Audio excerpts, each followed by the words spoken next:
Salut, c'est David de Légumes Perchés. Vous participez à Mission Tomate et aujourd'hui, on va vous montrer comment semer vos graines. Quand on sème une graine, il faut attendre quelques jours avant qu'elle germe. Pour réussir, vous avez besoin d'un pot et de terreau. Pour le pot, improvisez avec ce que vous avez chez vous. Soit un rouleau de papier toilette découpé et replié, soit une boîte à œufs, soit un pot de yogourt troué sur le fond, ou n'importe quel récipient que vous pourrez trouver chez vous. Le reste, Légumes Perchés vous l'envoie par la poste. Dans cette enveloppe, un mode d'emploi, une étiquette du mouvement à accrocher sur votre futur plan,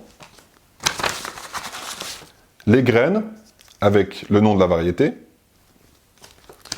et 2 tablettes de coco compressé qui va servir de substrat. Pour le substrat, vous utilisez soit du terreau à semis que vous avez à la maison, soit les tablettes de coco. Comment décompresser ces tablettes magiques? C'est simple, mettez-les dans de l'eau et patientez.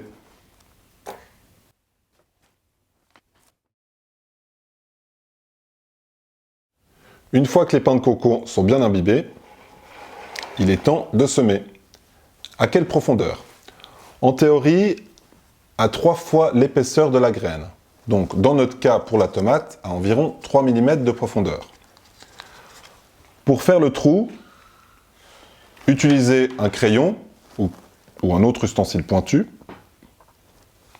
Placez la graine à 3 mm de profondeur et recouvrez. Pour augmenter vos chances, vous pouvez semer de 1 à 2 graines dans chaque pot ou chaque pain de coco. Veillez à ce que le pain ou la terre reste constamment humide. En général, on utilise un vaporisateur, comme ceci. Si vous n'en avez pas, ne vous inquiétez pas. Vous pouvez utiliser une bouteille d'eau avec un petit trou sur le dessus. L'important est d'arroser gentiment pour que la graine ne parte pas au fond du pot. Et pour la température, la chaleur de votre appartement suffira. Ne mettez pas vos semis à l'extérieur, il fait trop froid. Une fois germé, environ 7 à 10 jours après le semis, la plante va chercher la lumière. Et on touche ici un point sensible de notre mission. Il va falloir éviter que la plante s'étiole. Mais on vous expliquera tout ça dans la prochaine vidéo. N'oubliez pas, chaque lot de graines a son propre taux de germination. Si une ou plusieurs de vos graines ne germent pas, ne le prenez pas personnellement. Et si vous avez des questions, n'hésitez pas à les poser en commentaire.